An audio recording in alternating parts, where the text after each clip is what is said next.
kind of low in numbers today. People still experiencing a Thanksgiving hangover. Linda has been having some furnace issues. Oh no. And the guy was coming between 8 and noon this morning. Yeah. So who knows when that actually... Well, he did come early, and she sent me a text and said, I may make it to Bible class after all, but... Okay. But Who knows? That's all right. We'll have her study anyway. Sherry's doing something with veterans this morning. I'm not sure what. Okay. And they're on. I'm not really sure about it.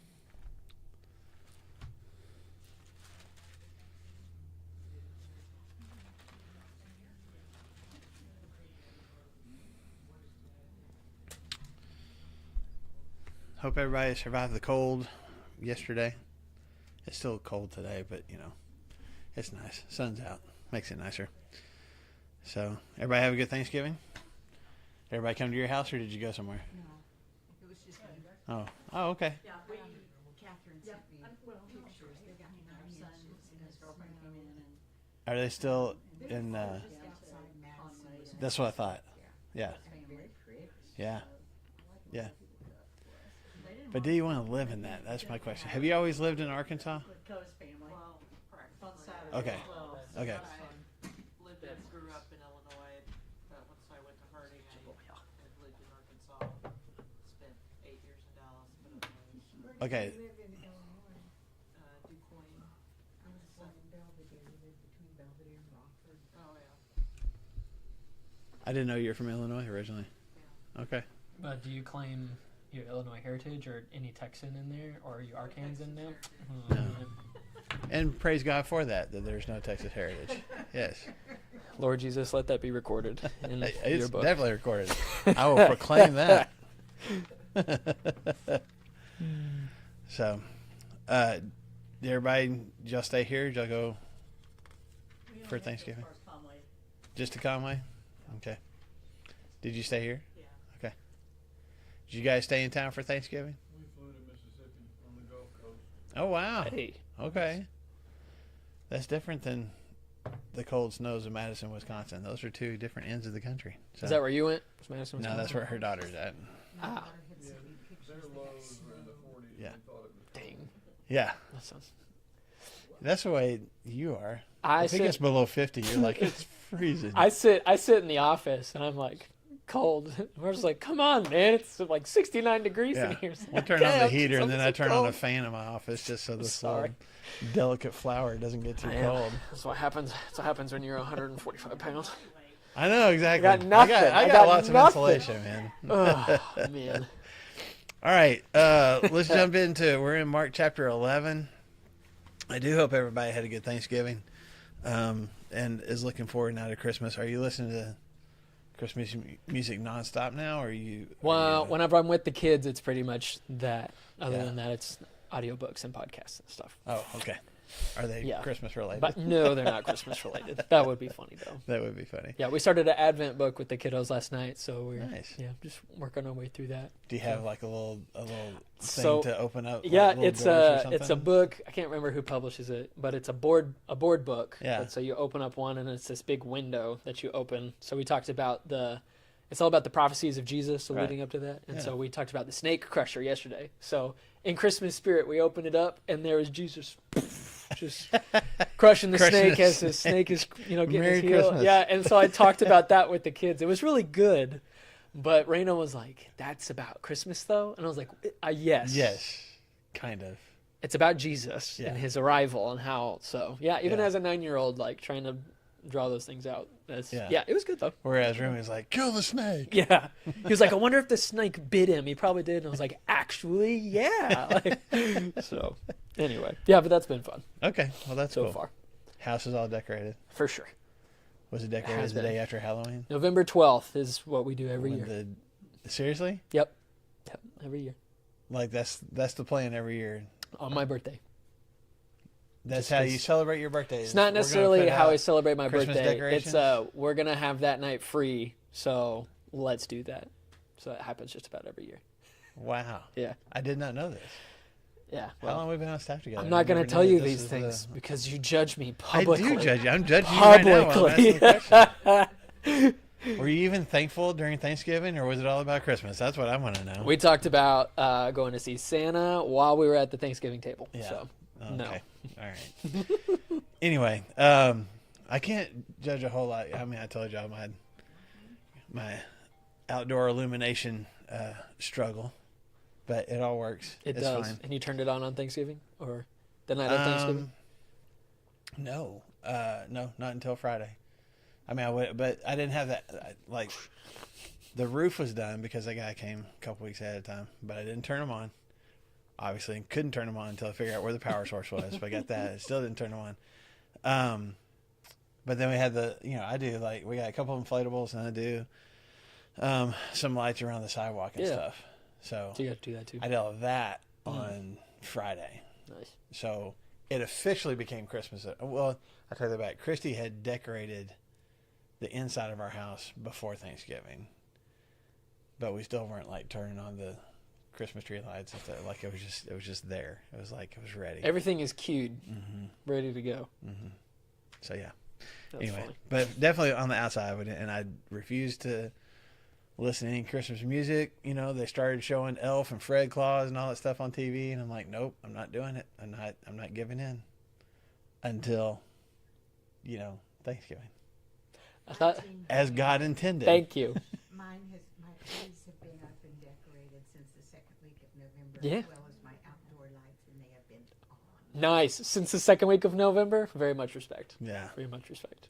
I know we need to get in this. Whenever you began your sermon about Christmas playlist, I just felt that the way you said something right in the beginning, it almost felt like a Jew that wishes that the Messiah had come. You were like, Yeah. I wish I could listen to this Christmas music, but I am not going to. And it was almost It's the remorseful. anticipation, the Yeah. expectation of the I Messiah. can't wait is to the do same it, thing but for I'm Christmas. not gonna I'm do not it. going to Like, until And I at felt- least Thanksgiving night. I you had know. compassion for you. It is like a Jewish thing. The sun goes down on Thanksgiving, and then now And then we we can begin. celebrate. Goodness Anyway. gracious. All right, which has nothing Yeah, to do now with we're what we're done. talking about today. So Mark chapter 11. We made it to Mark chapter 11. We did. We spent like at least 4 weeks going through chapter 10. So much good But stuff. just so much good stuff in there. So we've mentioned before that Jesus, following in chapter 9, when he had this experience on the mountain with the disciples and saw Moses and Elijah, it's kind of from that point on, there's not really any hiding away from who he is. There's even with some of the miracles that he does, it's not like, shh, don't tell anybody this happened, and there's a definite, we saw in chapter 10, there's a definite intentional movement towards Jerusalem, which is ultimately where he's going to be crucified. We talked about how the crowd, even his disciples, are kind of like, man, they're astonished. The crowd is kind of in fear. Like there's a boldness that Jesus is moving with that's palpable. So here we get to chapter 11. And this particular part of the story is also talked about in Matthew, I believe, Luke. 21, and Luke chapter 19, if I remember off the top of my head. And John And 12. and John talks about it too. There's different details, maybe different in each one, very similar in their tellings. There's some of the stuff that Mark is very brief on, and some other things that he gives details, and maybe some of the other guys don't. So we're going to kind of stick with Mark's description, but if you want to compare it to the other guys, that's totally fine too. It's tough reading Mark for Mark because then you've got Matthew's rendition or Matthew's account of it, and then Luke and John's. And so to be like, let's just talk about Mark is hard to not bring in some of these extra parts. Yeah, that's what I'm but saying. you want to It's try fine. and do that though. Yeah. Okay, so let's just go ahead and read it. As they approached Jerusalem, beginning in verse 1, as they approached Jerusalem, and they came to, now you can pronounce this about 3 different ways. I always heard it as Bethpage, which there are cities in our country that have been called Bethpage. Some people call it Bethphage, Bethphage, I think. So maybe that's 4 altogether. But I looked it up, and it seems like, especially if you go back and read it in the Greek letters, it would probably be either Bethphage or Bethphage. Okay, so I'm going to try to make myself say Bethphage. All right, Bethphage and Bethany at the Mount of Olives. Jesus sent 2 of his disciples, saying to them, "Go to the village ahead of you, and just as you enter it, you will find a colt tied there, which no one has ever ridden. Untie it and bring it here. And if anyone asks you, 'Why are you doing this?' tell him the Lord needs it, and will send it back here shortly." They went and found a colt outside in the street, tied it at a doorway. As they untied it, some people standing there asked, "What are you doing, untying that colt?" And they answered as Jesus had told them, and the people let them go. I'm going to stop right there, okay? So It's bad, but that's not bad. it's ish. That's not bad. So Brandon, you probably can't see it on camera, but Brandon has drawn almost to scale picture of the area that we're talking about here. So just kind of give you, and you can maybe your Bible maps in the back of your Bibles, or you got, there's all sorts of apps and things online to see this. But we've been talking about how Jesus has come from, most recently he healed Bartimaeus, thank you, in Jericho. And we talked about how it's a 18-mile stretch from Jericho to Jerusalem, but it's also a 2,800 foot ascent. Okay, so 2,800 feet over 18 miles. It's not like huge steep, but a significant rise in elevation. And also this road that they're on is somewhat narrow. I mean, not like just one person can pass, but it's not like this huge broad highway either.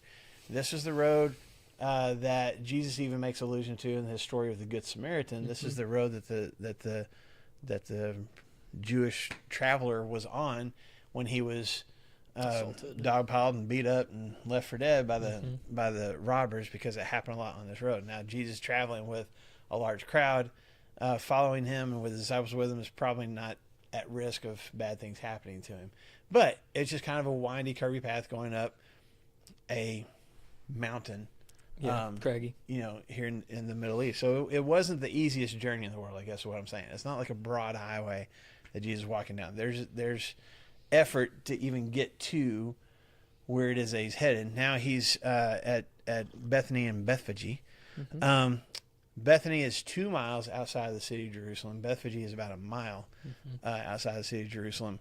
And they're both on the Mount of Olives. So we'll talk more about the Mount of Olives when we get closer when we spend time there. Yeah, when we get close to Jesus' arrest and eventual crucifixion. But you guys have heard me talk about before, the city of Jerusalem itself was on a mountain, on Mount Zion, that was almost, it was 3 sides of it were kind of bluffs, or at least steep slopes. So the valley, so the Mount of Olives, as Brandon has drawn here, sat to the east of the city of Jerusalem. And there's a valley in between, a very narrow valley in between. Okay? So from the Mount of Olives, the Mount of Olives itself has a little bit, not huge, but a slightly higher elevation than the city of Jerusalem. So if you're at the summit of the Mount of Olives, you are looking down into the city of Jerusalem below you. Okay? Bethany is on the eastern slope of the Mount of Olives. So you can't see Jerusalem from Bethany. Does that make sense? Like, it's on the other side of that hilltop. Go over that hill, you'll see Jerusalem, but you can't see it from Bethany. Right. Bethphage, still on the same road, is also on the eastern slope, but more kind of on it's a little bit northeast of Bethany. And so you could actually see part of the city if you were in Bethphage. You could see the temple and kind of the northeastern part of town. You couldn't see the entire city, but you could see that part of it from Bethphage. Everybody with me? Okay. That may not mean a whole lot to you, but just to kind of give you a picture of as Jesus is walking up this road and is heading towards eventually Jerusalem, when he gets to this area, when you can just kind of imagine him walking past, the city of Bethany. He's walking on the road. Another mile down the road is Bethphage, and at some point, he begins, and the rest of the crowd with him begins to see the temple begins to see. And the temple is kind of the highest point of the city of Jerusalem itself. And so he starts to see that. And you just kind of know. It's kind of like you and I have both been to Colorado. We've been together. We've been on separate trips. But it's like when you're driving across that flat highway in Colorado, and then all of a sudden, off in the distance, you start to see The gray mountains. the mountains, and whatever it is you're going for. If you're going hiking, camping, if you're going skiing, as my family's done before, like you just start to think about all the things that you're going to do when you get to those mountains. You see them in the distance, and you're getting closer to them, but you're already starting to think about, here's what's going to happen when we get there. Think about that like times 10 or 10 million. I don't know. With Jesus, as he's walking down this craggly road with his entourage following him, and he just starts to get glimpses of just maybe the top of the temple, just the outside walls, and just knowing we're about a week away now. This is the last Just first knowing time. this is this is what I came for. Mm-hmm. This is why I descended from heaven. This is this is the path, and this is what's going to happen when I get there. And just I think for Jesus, there's just this palpable, not anxiety, but just like awareness, Anticipation. of what's getting ready to happen. Yeah. Nobody else has that. Anybody else is with him, if there's any kind of anxiety or anticipation on their part, it's worried about, hey, the last time we were this close to town, people wanted to kill us, or at least kill him.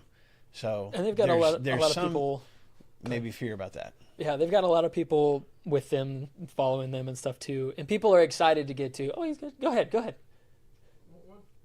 do you think? Just back up a little. What is what's so unique about him wanting to ride a colt that's never been ridden before? Normally, you can't get on a donkey or a horse colt until it's mature enough, and then if it's mature enough, then they have to be trained to get them used to. A rider. He wants a colt Mm-hmm. that's never been ridden before, Mm-hmm. and he just gets on top of it. Yeah. Yep. I'm going to answer that question in just a second, I promise. It's a good question about the Because that's colt. the next thing. Yeah. So finish your thought. No, That's a very everybody's good question. excited We're to going answer come. in just a second. Everybody's excited to come for the Passover and celebrating all together. The triumphant entry, that was a really big deal for Jesus and the followers. And hey, man, the big things are going to happen. And so for them to see the corner of the temple and be like, oh, it's coming, it's here, and all of, they would have this anticipation that, man, this thing that we could celebrate every year, it's like Christmas, It's finally here. We're anticipating that all these good things are going to happen. We're going to be with family. It's going to be this spiritual experience where we're close to God, remembering our heritage in the place where many things have happened in our heritage. And so it's a really big deal. But much more so for Jesus, as the anticipation of his death and burial and resurection is happening as well. So Yeah. So he gets... And they get there. He gets close to, we assume, because it just says... Draw near. Go to the village ahead of you. So we're assuming that the village ahead of him is Bethphage itself. Yep. That's what we assume. And he tells them, you'll find a colt there, which no one has ever ridden. Okay, untie it and bring it here. So there's two disciples. He sends them on a secret mission. And we don't know which two. Right. I don't think any of the other gospels say. I don't think so either. To go into the village in front of you. Immediately as you enter it, you will find a colt tied on which nobody has ever sat. I guess just kind of going through this piece by piece. First of all, Mark says immediately, so that's what he does. He's like, right hey, there. as soon as you go in, you're going to find a colt. So how does Jesus know about this colt? He knew about everything. He just knows. Right, Yeah, exactly. yeah, Jesus yeah, is yeah. definitely trying to do something intentionally here, right? So it's prophecy. So Jesus knows everything, knows those things are going to happen. So was this a supernatural thing that Jesus just knew that there was going to be a colt right there as soon as I go in? I would think so. But It could be. It could be that in Jesus' fashion. Remember, everywhere that Jesus is going, particularly here, he knows that there's going to be enemies waiting for him. And so, as was Jesus and other rabbis' tradition, many times you would send your disciples into cities prior to you getting there to make sure that they have a place to stay, that they have food, that they have that their needs are going to be met. Well, because even in some of the I can't remember if it's in Mark or not, but some of the Gospels, coming up to the Passover, they ask him like, "Where do you want us to go get everything ready?" Right. So yeah. So this is what they're doing, and so he's sending them on a mission to go and do. So there's a possibility that Jesus trying to, well, I'll just say we don't know how all of this happened, besides the fact that it's fulfilling prophecy and it's Jesus. So we kind of have to say, yeah. But there's a possibility too that if Jesus is trying to avoid being killed on the spot, that he's taking some like Secret Service. He's made some preparations. He'd made some preparations that only a couple of people know about. So Jesus knows that this guy, like he's figured things out with this guy already, which is why he's like, oh yeah, of course you can have it. We've got a prearrangement. Or the latter, and the disciples come and they're untying the donkey, and he's like, what are you doing? What are you doing? That's my colt. That's my donkey. And they say, hey, Jesus of Nazareth needs it, and he'd be like, oh yeah, go for it. Yeah. Where we have I don't know what the word is. We want to, like, you can't borrow my car. Like, no, who are you? You're a random person, you can't borrow my car. In this time, if Jesus is coming and his disciples there representing Jesus, like somebody would say, yes, of course, you can have my. So you also think about the timeline of this. What two cities are we talking about here? Bethphage and Bethany. Who lives in Bethany? Lazarus. Mary and Martha and Lazarus. So if we leave the Gospel of Mark and go to the Gospel of John, before Jesus comes to the city of Jerusalem, what has he recently done? Raised Lazarus from the dead. And we also know, if you go ahead and read in John chapter 12, that after Lazarus was raised from the dead, the Pharisees, the teachers of the law, the Sadducees, they're wanting to kill Jesus, but they're also wanting to kill Lazarus because he keeps talking about what Jesus did. Again. So you got a mile between these two cities. Do you think that there might be some people in both these villages that have heard who Jesus is? Plus, Jesus come to Jerusalem before and stuff too. So I'm saying, for them to go, hey, Jesus needs it, would not necessarily, it wouldn't necessarily be these people going, who is Jesus of Nazareth? Right. Or some, miraculous mind control thing takes over and is like, I shall give you my coat, like some Jedi Force kind of thing. Now that could happen. It could be, but it's very rational that this exact scenario would play out. Yeah. So, but it is also the skit guys that do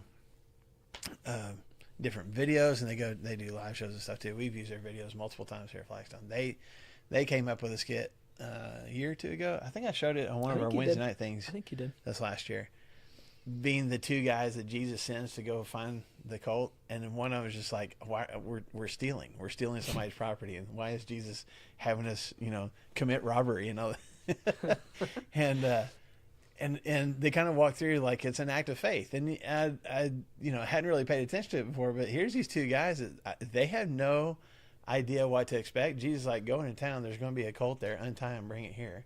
He tells them exactly what's going to happen. Yeah, and if anybody asks you why you're doing that, just tell them I need it. And you can just imagine them walking going... Like Philip. He's like, how much money will it take to get my brother out of jail?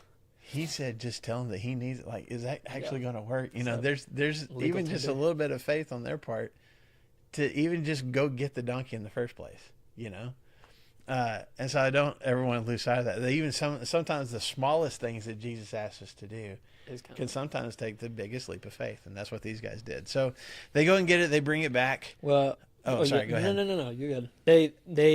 He said, as you enter, you will find a colt tied on which nobody has ever ridden. Mm-hmm. So, yeah, untie it and bring it. And if anybody asks you, what are you doing? You say, the Lord has needed it, and we'll send it back here immediately. So I'm not taking it I need it for a purpose, and then it's coming back. Yeah. Okay, sacrifice it for a little bit, and then it's coming back. And then that's the answer that they gave when they were asked about it. Yeah. And some of those standing there said, what are you doing? Untie my colt, verse 6. And they told him what Jesus had said, and so they let them go. Yeah. And they brought the colt.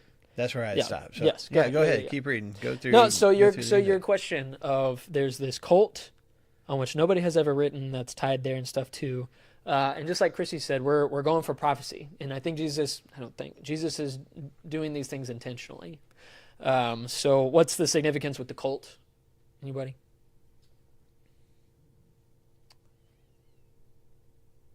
I mean, I know. Well, Well, okay, let's read through Mr. it. Let's read Brown. through it. Yeah. Let's read through it. In Isaiah about It's not in Isaiah, it's in Zechariah. So we're going to look at that. So start reading verse 7. When they brought the colt to Jesus and threw their cloaks over it, he sat on it. And many people spread their cloaks on the road, and while others spread branches they cut in the fields. Those who went ahead and those who followed shouted, Hosanna! Blessed is he who comes in the name of the Lord. Blessed is the coming of our father David. Hosanna in the highest. And Jesus entered Jerusalem and went to the temple, and he looked around at everything, but since it was already late, he went out to Bethany with the 12. So they throw their cloaks on it, he sits on it, comes riding into town. Okay? And what is the reaction when he comes riding in? Say many spread their cloaks on the road. Mm-hmm. So this whole, I mean, you got a Throng. picture. What'd you say? It's 800 meters between. That's somewhere between 800 meters and a mile Okay. between Bethphage and. Okay, so you got a picture like descending downhill, in across this valley, Mhm. and then back up again into the city of Jerusalem. Mhm. And all along the way, there are people. I don't know if it's shoulder to shoulder the whole way or just pockets of people, as he goes, that are taking their own cloaks and throwing them down, and they're taking branches. Mark says stuff that they cut out of the field. There's other gospels that talk about palm branches that they lay down. And they're laying them on the ground in front of Jesus as he's riding on this colt as he comes into town. And then what are the phrases that they shout? Hosanna. Okay, Hosanna the highest. And they talk about blessed is he who comes in the name of the Lord. Blessed is the coming of our father David. Now you got, at least I got, footnotes. Some of these phrases come from the book of Psalms. But if you think about it, what are they proclaiming about Jesus as he comes riding into Jerusalem? He's the Messiah, because the Messiah was from the genealogical line of David. The Messiah was going to be almost like King David resurrected, and they specifically call Jesus that. So what is this crowd of probably hundreds of people? What are they proclaiming about Jesus? It's the same thing that Bartimaeus proclaimed about him. Jesus, son of David, the Messiah. Okay? For the first 8 chapters of Mark, what has Jesus tried not to allow people to do? Announce that he's Messiah. Okay? Here he comes riding into Jerusalem, and what is he allowing to happen? People announce that he's the Messiah. He's orchestrating at the top of their lungs in a celebration, a parade. Okay? And you think about this, in our modern day, it would be similar to, presidential motorcades, that go through a certain town and people are standing on the side waving. You can picture when sports teams win the world championship, what do they do? Big parade. And especially in New York, what do they throw out the windows? Ticker tape, right? All those little pieces of paper come floating down, and it's on the roads. Even something as simple as weddings. What do we do for the bride? Yes. When they're leaving, you throw rice or birdseed or whatever, bubbles, sparklers, whatever it is. As she's walking down the aisle, what's happened already in most wedding ceremonies? Marriage has already happened? No. Yeah, the little girl comes and does the flower petals. Okay. There's something about throwing things on the road, especially in ancient times. This is what you did. This is what they did for Roman generals when they had won a battle and they came back to Rome or to the nearest city, and they would have they would parade their not just their army behind them, but their defeated prisoners behind them as well. But they're throwing flower petals and they're throwing branches and they're throwing their cloaks out in front. It was part of it, especially if you took your cloak off, was a sign of respect and humility. I am, this thing that is a part of me that's important to me, I am laying it down at your feet for you to walk over. The other part of it is you are so special, I don't want your feet, much less the feet of whatever beast it is that you're riding on, to have to touch the common ground. So trample my stuff instead. Yeah. So let me put my cloak down. Let me put these branches down so that you can be a little bit more elevated and not have to lower yourself to walk on this dusty road like the rest of us do. Does that make sense? You did that for important people. You did it for generals. You did it for governors. You did it for kings. These people are proclaiming the king has returned to Jerusalem, to the city of David. David has come back. Here he is. It's the Messiah. There's these people that are saying, of all these prophecies that we've heard about for years and years and years, generation after generation, it's happening. Here he is. Look at him coming riding in. They are convinced, at least, some of them. I'm sure there's probably also a mob mentality where everybody's like, all right, throw my cloak in too,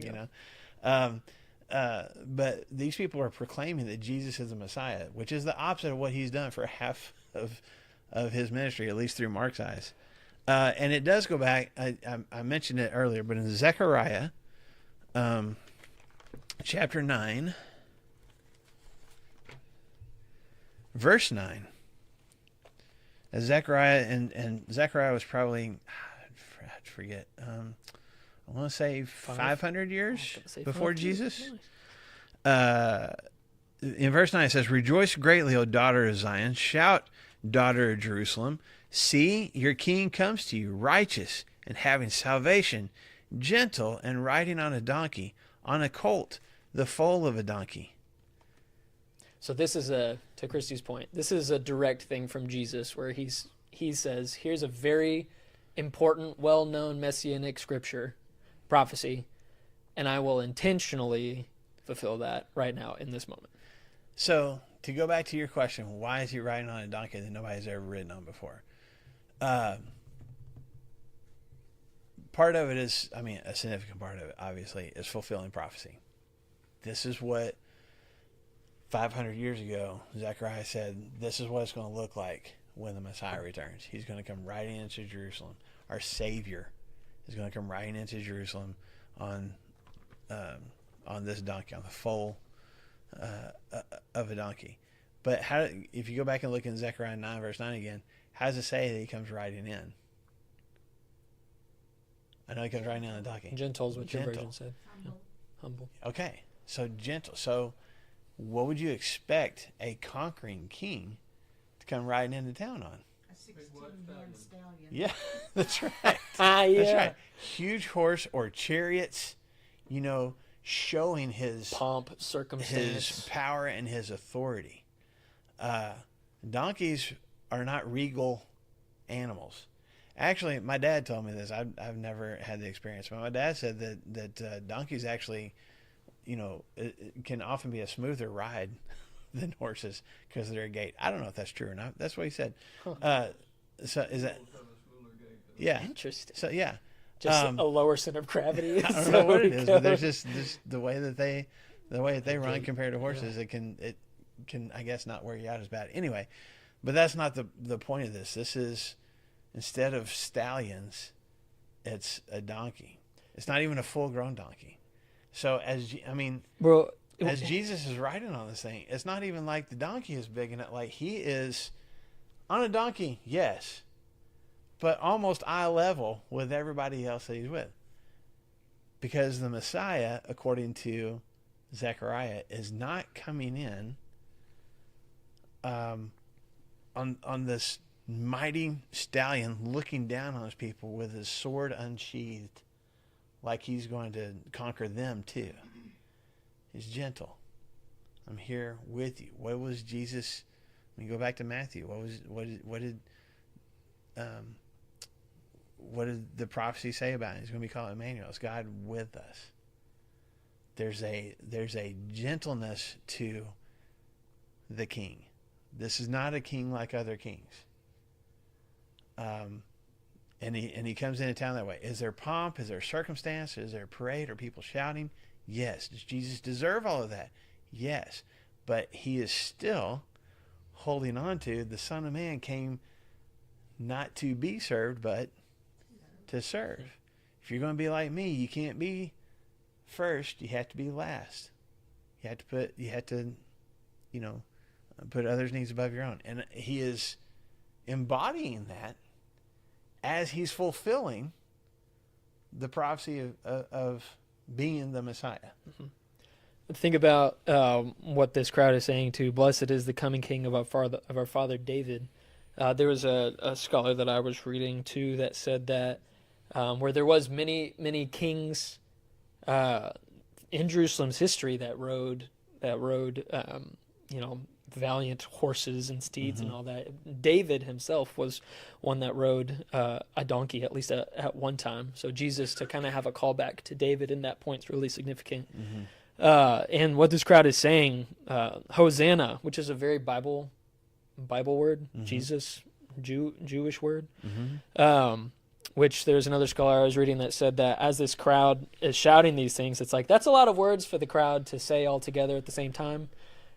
So most likely they were kind of calling out to each other, where one group says, Hosanna, which means literally, save us, deliver us. It would be what you would say to a conquering king, of like, save us from our enemies and stuff too. So they're looking at Jesus, who's coming in on a donkey, and they're saying, save us. Now they, just like the disciples, they don't know exactly what they're saying in its full complexity, of that Jesus is coming to die to save them from their sins, but they know, at least even mob mentality, that Jesus is coming to save. And I think that word Hosanna, I think that's exclusive in the Gospels to the triumphal entry. I think that's so. the only time that it's used in the Gospels. Is it I in think Revelation? it's in Revelation. It might be. Okay. But anyway, they're shouting. One group says, Hosanna. The next group said, blessed is he who comes in the name of the Lord. Then the first group says, blessed is the coming King of our father David. Then Hosanna in the highest. And they're they could be calling those things back and forth. Yes. There could be like different groups saying these different things. And you mentioned a second ago, and I didn't key on it, but I think you made a good point, that what, as far as the Jewish people of this time, what important holiday is coming up? The Passover. Okay, so there would be a lot of people coming to Jerusalem. That was one of the places that you came to. If at all possible, you come to Jerusalem during the time of the Passover, so you could offer your special sacrifice stuff then. Some people thought around 2.7 million people in the city at that point. That's what Josephus estimated. Yeah. Holy Whether it's that many or not, it's still not even like inside the city would have swelled so much that probably, as Jesus is writing this, less than a mile from the top of the Mount of Olives into Jerusalem, there's little pop-up villages. Yeah. There's people who are camping out all along this road. They can't get into town. There's no place to stay in town. And so they've kind of camped out on the highway leading into town, So there could be some of these people that, as this crowd is beginning to swell, they're just coming out of their tents and recognizing, man, something's going on, and they come running over to the side of the road too. Oh, it's so Jesus, again, the famous preacher. There's part of these people that are followers, because it says the people in front of him and the people behind him. So it's people who do believe him to be the Messiah, and then there's some people that probably, like, they might have come from a completely different country, that are just caught up in the excitement of the moment. Okay, because we find out as we go on that happens a lot with the crowd in Jerusalem. Yep. So everybody got a picture of this? Okay, so Jesus, when he comes into town, and this particular road would lead to one of the gates in the city of Jerusalem. This road they probably came from, to the Mount of Olives, the gate into the city was close to the temple area. So in verse 11, where does he go to when he gets into Jerusalem? He goes to the temple. What does it say that he does when he gets there? Looks around. But what? It was late. It's late, so he goes back home. So go back. So we have this big parade. It's late. I'll go back home. Or go back to where I'm staying. that very middle part of verse 11, which I think we'll be able to get all of it. Yeah. He goes into Jerusalem, goes into the temple, and it says that he just looks around at everything. That's like, Just kind of takes it in. takes it in. Really, really, really important couple of words right there. He looks around at everything. Yeah. But it's late, so let's take that 2-mile trek back to Bethany Yeah. with the 12. Yeah. So let's see what happens next. Starting in verse 12. Everybody with us? Here we go. The next day, as they were leaving Bethany, Jesus was hungry. Seeing in the distance a fig tree and leaf, he went to find out if it had any fruit. And when he reached it, he found nothing but leaves, because it was not the season for figs. And then he said to the tree, "May no one ever eat fruit from you again." And his disciples heard him say it. On reaching Jerusalem, we're going to come back to that story, by the way. On reaching Jerusalem, Jesus entered the temple area and began driving out those who were buying and selling there. He overturned the tables of the money changers and the benches of those selling doves, and would not allow anyone to carry merchandise through the temple courts. And as he taught them, he said, "Is it not written, my house will be called a house of prayer for all nations, but you have made it a den of robbers?" The chief priests and the teachers of the law heard this and began looking for a way to kill him, for they feared him, because the whole crowd was amazed at his teaching. And when evening came, they went out of the city. So, kind of, I mean, when he gets back into the city the next day, where does he go to? He goes back to the temple. This time, what does he do? Okay, we got more time of the day now, right? And that's what, I don't know if it says that since it was late, that's why he left. I don't know. Jesus walked in and was like, I got something to do here, but sun's going to go down pretty soon. So, or if he just wanted, like, maybe wanted more of the crowd to be there. I don't know the whole reasoning behind it. My guts tell me. This is just your opinion. This is just my opinion. Okay. I mean, this has been where he has been going, right? He has turned his face toward Jerusalem. Which gospel is it that says that that's in Luke? And that's where he's going. Anywhere that he's going on his ministry, he is headed to Jerusalem. Here's the final week of his life. This is the pinnacle, like the climax of the whole story. This is where Jesus is going to offer his life as ransom for many, which is what we said in verse 45. For the Son of Man came not to be served, but to serve and to give his life as a ransom for many. That's in chapter 10. Yeah, in chapter 10, I'm sorry. That's the whole point. And Jesus comes in to God's city, Mount Zion, the place where God's presence is supposed to dwell, where God's people are supposed to be close to God, learning about him. And Jerusalem is supposed to be this beacon, lighthouse that is like spreading God everywhere. He comes in at night. He looks around at everything. It's a little late, and he goes back to Bethany. My guts tell me is that what he looked around with was not sitting good inside his guts. And he stewed on it the whole night? I don't think he stewed on it. I think he was incredibly disturbed, because it just says that he looked around at everything. Yeah. So he takes it all in. He looks at, I mean, this is a marvel, this city, this temple. And he looks around at everything and he takes it all in. And I think there's a holy, or we talked about the word indignation, or anger and righteousness that kind of swells inside of it. And I think he dwells on that. Not like he's just angry and he's going to lose it, and so he's going to go in here and start flipping tables and stuff. I think there is a righteous anger that's sitting there brewing, which we're going to get to the fig tree here in a second. He's not just angry. And I think he spends the night thinking about it, maybe praying about it, of just like, he took it all in and he's going to do something about it. Mm-hmm. And so if he's got, let's say, 12 hours for him to think from this moment to the time that he goes and starts toppling stuff, he's the Son of Man. He's got, the Son of God. He's got an opportunity here to make things right. And he chooses to a little bit of righteous violence. Mm-hmm. Yeah. What is it that he's so mad about, though? The place where they were doing all this business and had all these animals was the court of the Gentiles. This is where the Gentiles were supposed to come and worship. But they couldn't because of all the animals and the people and the business going on. Okay. That's what I've heard. Okay. Yeah. So one opinion is this is where the Gentiles could come, but instead of them being able to come and worship, they couldn't even get into that area because of the animals and stuff. My house will be a house where all nations to come and worship. Mm-hmm. And all the other nations weren't allowed to because Yeah. they're They're trying, trying but God's That's people are interesting. stopping them. What are you gonna say, Phyllis? How dare you turn my father's house into a market? Oh. Yeah. Yeah. Those are some And good words what from do you- Jesus. What do you? The house of prayer. Yeah. And but he says, but you turned into what? den of thieves. A den of thieves, or den of robbers. Now, I will say this: Spicy.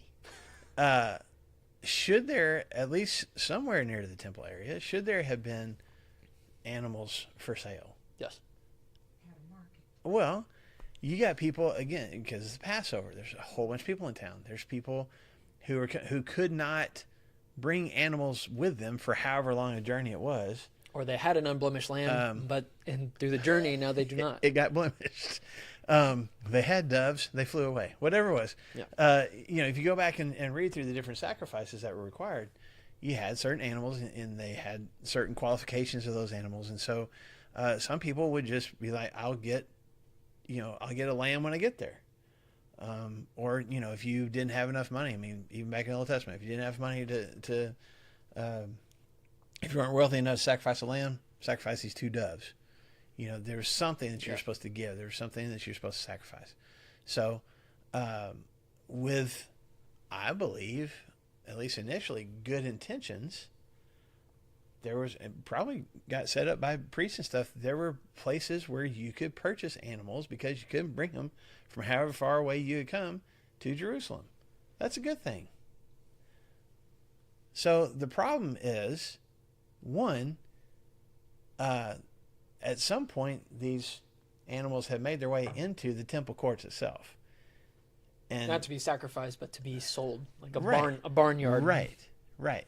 So now we got a marketplace, but it's here in the place where we're supposed to meet God, and all you can smell is, Animals. animals. You smell What'd the you say? barn. What'd you Yeah. say? What animals do you Yeah. Yes, in church. Right. And here the barn. Yeah. Yes. So there's a lot of just that chaos, and but the other thing is, what tables did he turn over? The money changers. The money changers. They were charging them. Cheating. Yeah, this is my money, I'm going to pay for it. Well, you have to change it over to this money for a fee. Right. Fee 2. So back in 2018, when I went to India, Kurt, my friend that I went with, had the city that we flew into. He had made a connection sometime in the past, and we had brought Paul and I from Flagstone I was traveling with.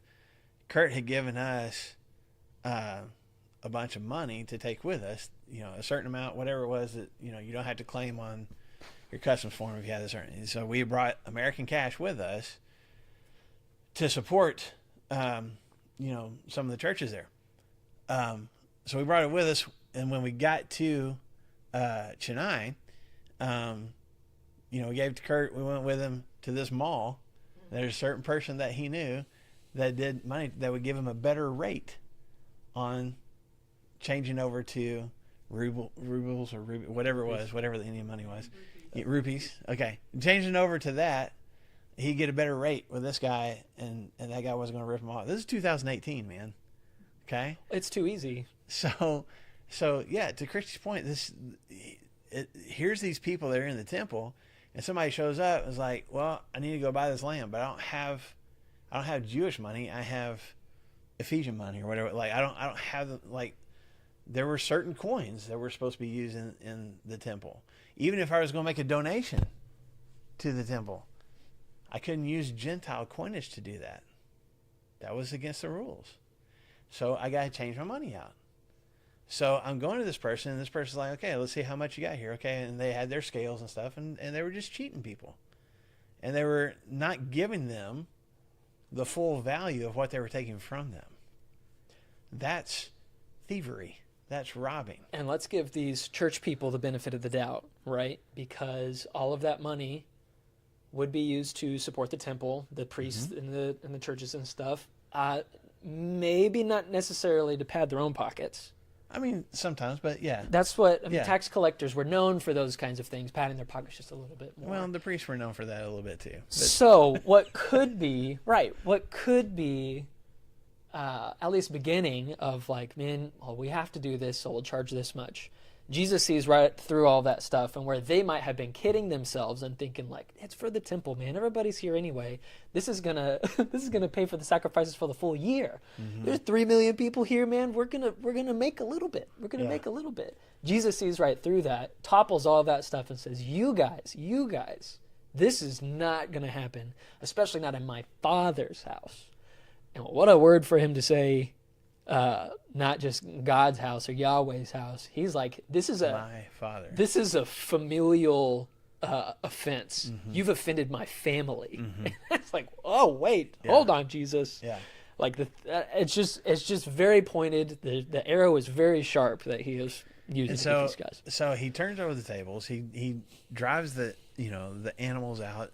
Kicks over the dove cages, whatever. It's got to be a huge feat to do that, man. This is a large space. And he drives people out, and then it's not just a quick like 30 seconds. Like he throws a fit, and then that's it.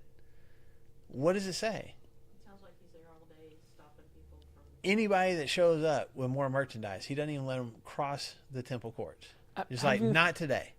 Some of our Bibles have temple like illustrations and stuff. I know in the ESV, I don't think in this one though, it's got a really cool picture, and then it's got people for scale that are walking around it. For Jesus to do that, it's a huge complex that he's doing. I mean, this is stadium like. And how many of these tables does he have to all day?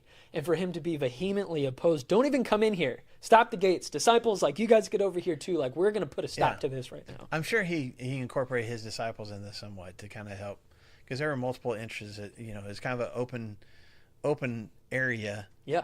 Going into this courtyard, but also just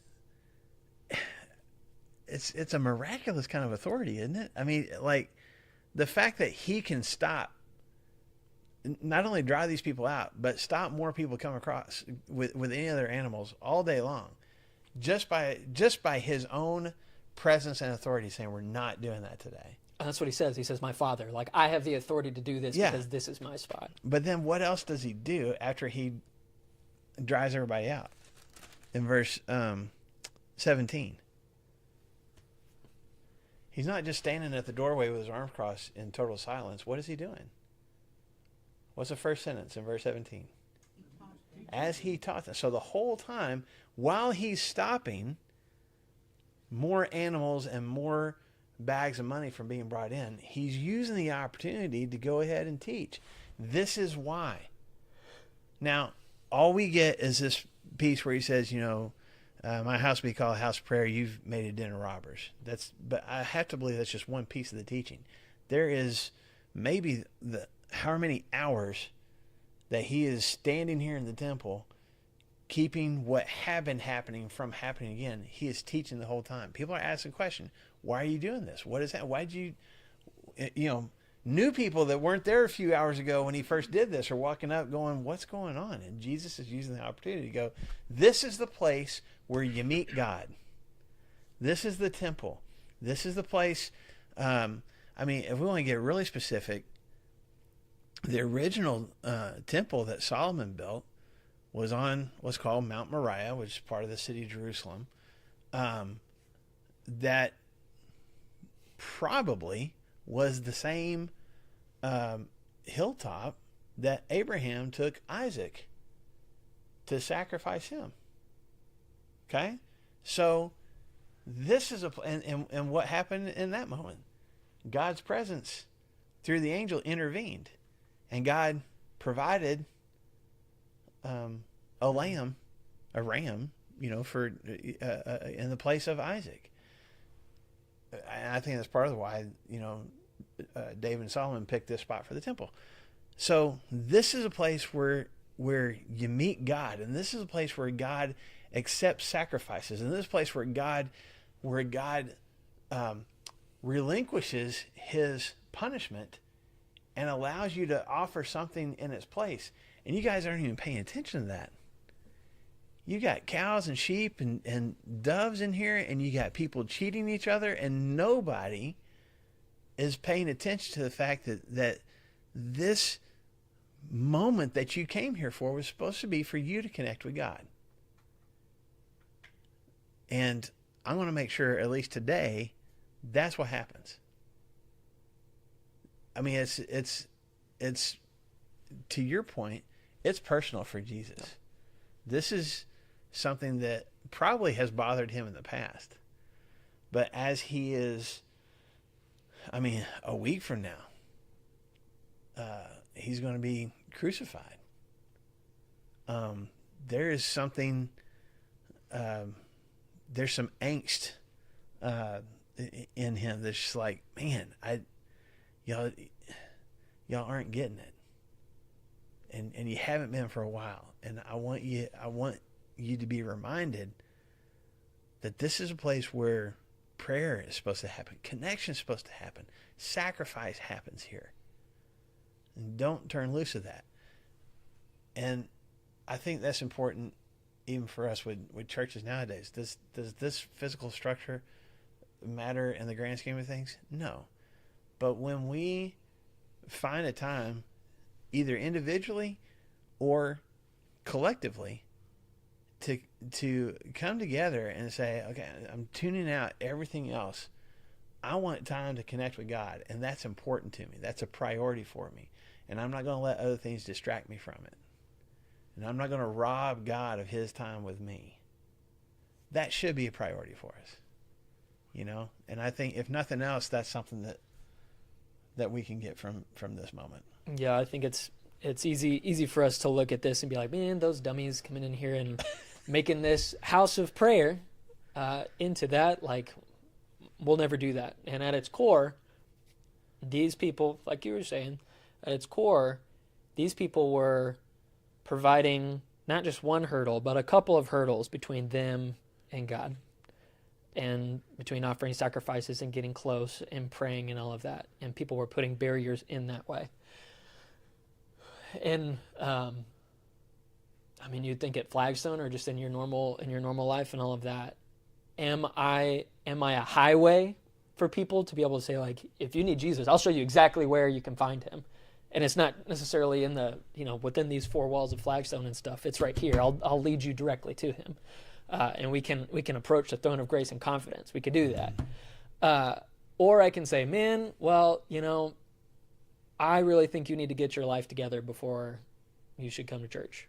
Or I think that you need to stop all of these things, before coming into Jesus. Or I think it's just important for us to be like, am I a highway that's saying, hey man, I'm a beggar searching for bread just like you, let's go together? Or am I going to say, well, once you do these couple of hurdles for me, then we can come into the presence of Jesus and the presence of God too. Man, I really appreciate you saying that. That's a really good point. What does Paul call us in 1 Corinthians? What are we? He says it both in chapter 3 and chapter 6 of 1 Corinthians. Who's the temple? We are. So the temple before Jesus was where you went to meet God. Paul says, we are the temple, which means what? We are where we meet God, but also, to your point, we may be the place where other people meet him. If we're the light of the world, are we being a place where people can meet God, or are we the kind of people that distract them from him for whatever reason? Which is, I think that's a really good point you brought up, because that's what's happening. People are coming to the place where you're supposed to meet God, and they were being completely distracted from God. If Jesus came to break down all the barriers so that all nations can come and call to him, and then Jesus comes into his Father's house and finds barriers, Jesus is like, not today. Yeah. Not today. Real quick, before we wrap up, what is the reaction of the Jewish leaders? They heard it. They go plot. Yeah. Let's go. Verse 18 is the chief priest, first of all. So we're in the temple, so who's in charge of the temple? The priests are, right? So the chief priests, and then also the teachers of the law, which would be the Pharisees, they heard this. They heard what he said, and they saw what happened, and they began looking for a way to what? Kill him. kill this guy. Destroy.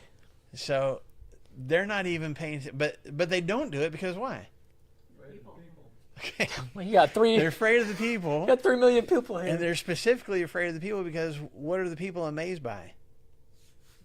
His teaching, his teaching. So if he's speaking, and people are amazed by it, and yet the chief priests and the teachers of the law hear what he's saying, two different reactions to hearing the same thing. Mm.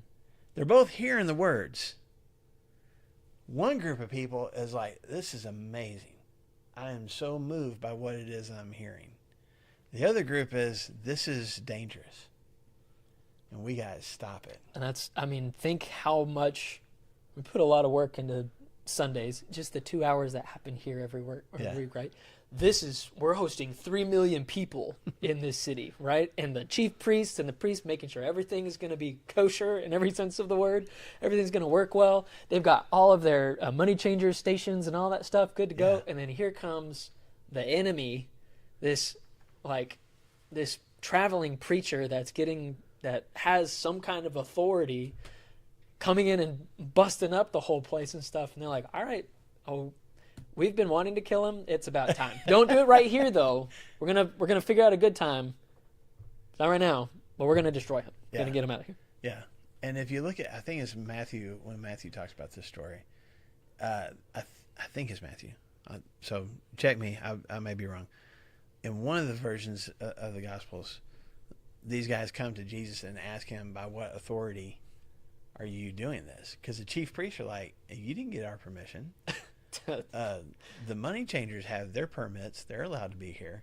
We cleared them. Who are you? Who are you to come in here and drive all this out? So it's a question of authority too. I mean, Jesus' authority is on display in this moment. And these guys are like, we didn't give him that authority. So how dare he do something like this? He's challenging what we consider to be our God-given authority. Okay? Which is funny too, because he says, he says, my Father's house. Yeah. He's like, hey, you chief priests that are working for God, that's great. I'm his son. So let's take that in consideration when we're talking about who's right and who's wrong. Yeah. And obviously that's arrogance. And he's not saying it that way. Threatened their power and their money. Yeah. And they were making money. In this moment. Yeah. And if Absolutely. They did it on purpose because Yes. if they just went along to get along, Yeah. they wouldn't have crucified him. That's true. They had to go to the cross.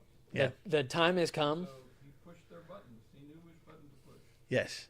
I agree with you. I think I don't, how much is he just like poking at him or, No. and I don't know He's if that's part of it, but it's also pressing the buttons.